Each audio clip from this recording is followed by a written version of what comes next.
মৰমৰ শিক্ষাৰ্থীসকল, আজি তোমালোকক মই এজাক কপৌৰ কাহিনী পাঠটোৰ বিষয়ে ক'বলৈ ওলাইছোঁ।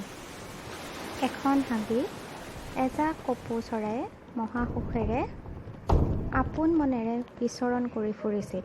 সিহঁতে সুখেৰে দিন কটাইছিল। সিহঁতে অৰণ্যৰ মাজৰ গছবোৰৰ পৰা বিচাৰি বিচাৰি পকা পকা গুটিবোৰ খাই পেট ভৰাইছিল। সিহঁতৰ এটা সুবুদ্ধি নামৰ জ্ঞানী কপৌ আছিল আৰু সেই সুবুদ্ধিয়ে এই জাকটোৰ দলপতিও আছিল। জাকটোৰ আটায়ে সুবুদ্ধিক মানি চলিছিল। এদিন সুবুদ্ধি আৰু অইন সকলো কপৌ চৰাই মিলি আঁতৰৰ ধুনীয়া হাবি এখনলৈ যাব বুলি সিদ্ধান্ত ল'লে। লগ হৈ সকলোৱে বনভোজ খাব, ফূৰ্তি ফাৰ্তা কৰিব আৰু কথামতেই কাম। সকলোৱে পুৱা সোনকালে উঠি সুবুদ্ধি থকা গছজোপাত এটা এটাকৈ গোট খালেহি। সুবুদ্ধিয়ে সকলোকে তাৰ পিছে পিছে আহিবলৈ ক'লে।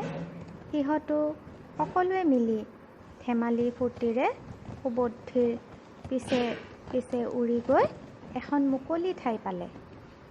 ঠাইখনৰ সোঁমাজত এজোপা প্ৰকাণ্ড শিমলু গছ আছিল। গছজোপাত সকলোৱে জিৰণি ল'লে।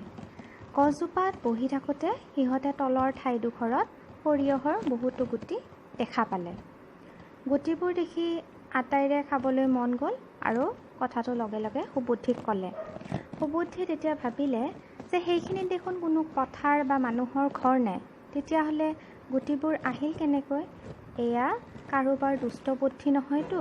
সেয়ে সুবুদ্ধিয়ে সকলোকে গছৰ পৰা নামি যাবলৈ মানা কৰিলে।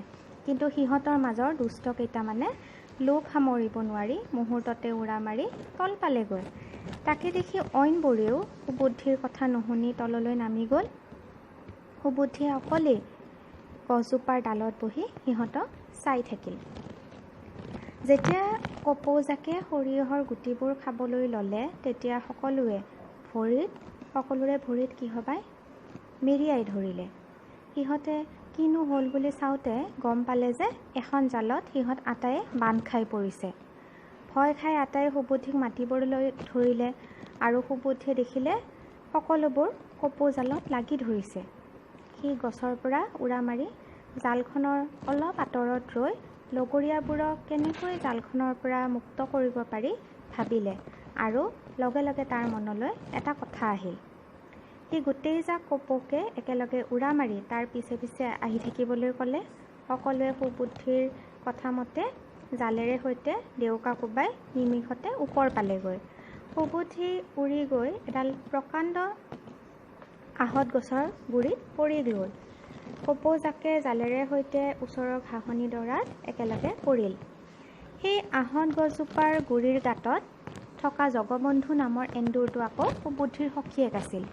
সুবুদ্ধিয়ে গাঁতৰ মুখত ৰৈ মাত লগালে, ঘৰত আছানে?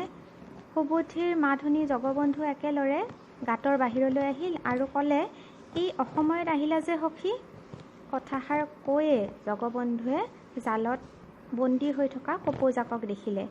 দেখি জগবন্ধু আচৰিত হ'ল আৰু সুধিলে, এওঁলোকৰ আকৌ কি হ'ল?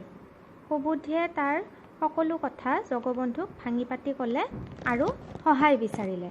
তেতিয়া জগবন্ধুৱে আনন্দ মনেৰে জালখনৰ ৰছীবোৰ এফালৰ পৰা দাঁতেৰে কুটি কুটি সকলো কপৌকে মুক্ত কৰিলে। শেষত আটায়ে জগবন্ধুৰ শলাগ ল'লে আৰু সুবুদ্ধিৰ সৈতে আটাইকেইটা কপৌ মুকলি আকাশলৈ উৰা মাৰিলে। আচলতে সকলোৱে মিলিজুলি কৰিলে টান কাম এটাও উজু হৈ পৰে।